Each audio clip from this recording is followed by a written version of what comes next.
د امنیتي ځواکونو او ترافیکو مدیریت په همغږۍ د جمعې ورځې ترافیکي کنټرول ترسره شو. د امنیتي ځواکونو او ترافیکو مدیریت په همغږۍ د جمعې ورځې ترافیکي کنټرول ترسره شو.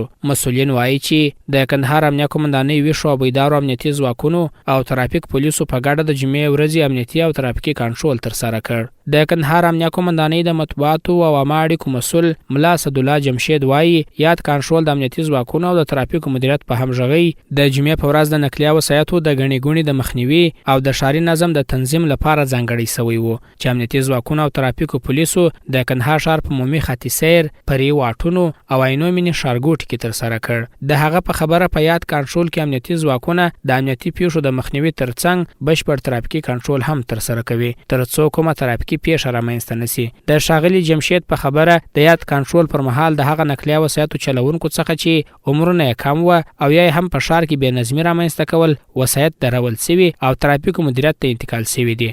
د ترافیکو مدیریت سره په همکارۍ د امنیتي ځواکونو له لوري د جمعې ورځې کنټرول ترسره شو. یاد کنټرول چې د امنیتي ځواکونو او ترافیکو مدیریت په همکارۍ د ښار په بېلابېلو واټونو او څلورلارو کې ترسره شو. پکښې بې اصوله موټر یا موټرسایکل چلونکي، کم عمره ماشومان او غیر قانوني ټکسیانو مخه نیول کېدله.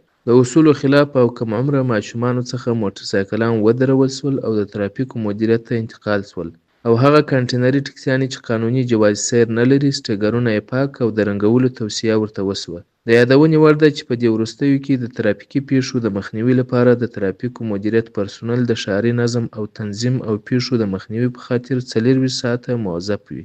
د کندهار امنیه قومندانۍ مسؤلین پر ټولو هیوادوالو غږ کوي ترڅو د هر ډول نقلیه وسایطو د چلولو پر مهال له پوره احتیاط څخه کار واخلي او کم عمره ماشومانو ته نقلیه وسایط په واک کې ورنه کړي. د یادونې وړ ده چې همدا کنټرول هره جمعه د کندهار امنیه قومندانۍ اړوند د امنیتي ځواکونو او ترافیک پولیسو لخوا په ګډه ترسره کیږي چې همدا کنټرول د ترافیکي پیښو په مخنیوي کې د پام وړ ګټور تمام شوی دی.